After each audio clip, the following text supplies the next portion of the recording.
अप्सरा beauty parlour शहर के बीचों बीच एक मशहूर पार्लर था, जहां लड़कियां दुल्हन बनने के ख्वाब लेकर आती थी। पार्लर की मालकिन मिस रानी एक हसीन मगर पुरस्कार औरत थी।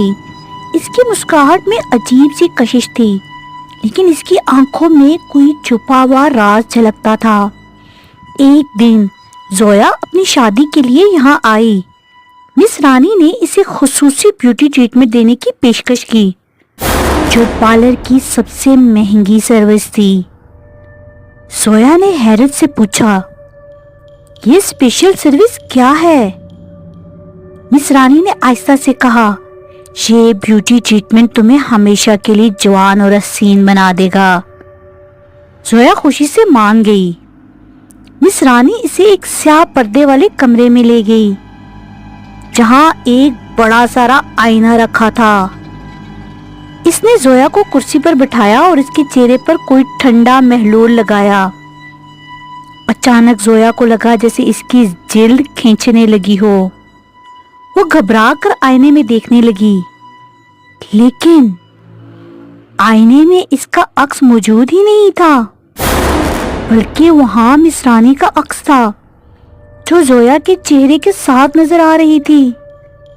जोया ने खौफ से चीख मारी, लेकिन इसकी आवाज गुम हो गई। मिस रानी ने कहका लगाया, अब तुम भी मेरी तरह हमेशा जवान रहोगी, लेकिन आईने में कैद होकर। जोया ने देखा कि आईने में कई दूसरी लड़कियां भी कैद थी। सबकी शक्लें खौफ और वहशत से भरी हुई थी।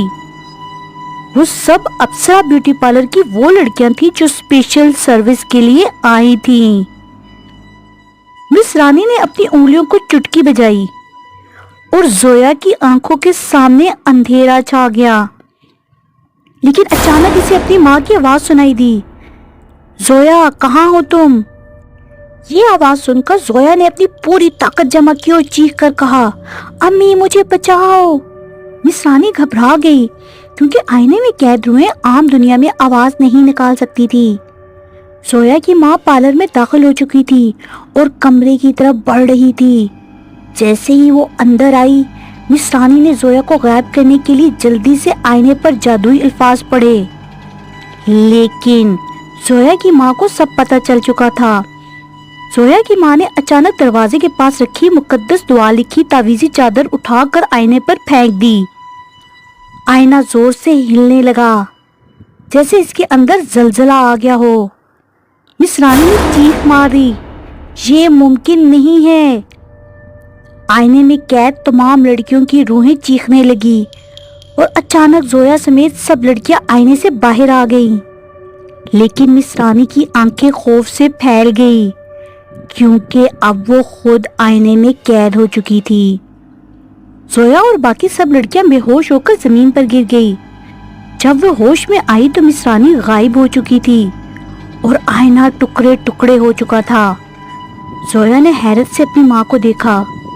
इसकी माँ ने इसको पार्लर की सारी सूरत हाल बताई कि यहाँ आने वाली लड़कियां कभी वापस नहीं जाती थी, मगर अब ये सब खत्म हो चुका है।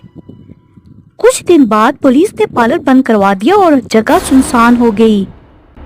लेकिन कहते हैं, अगर कोई रात के वक्त वहां जाए तो आईने के टूटे हुए टुकड़ों में मिस रानी की पुरस्कार सरगोशियां आज भी सुनाई देती हैं। क्या आप हमारी स्पेशल सर्विस लेना चाहेंगी?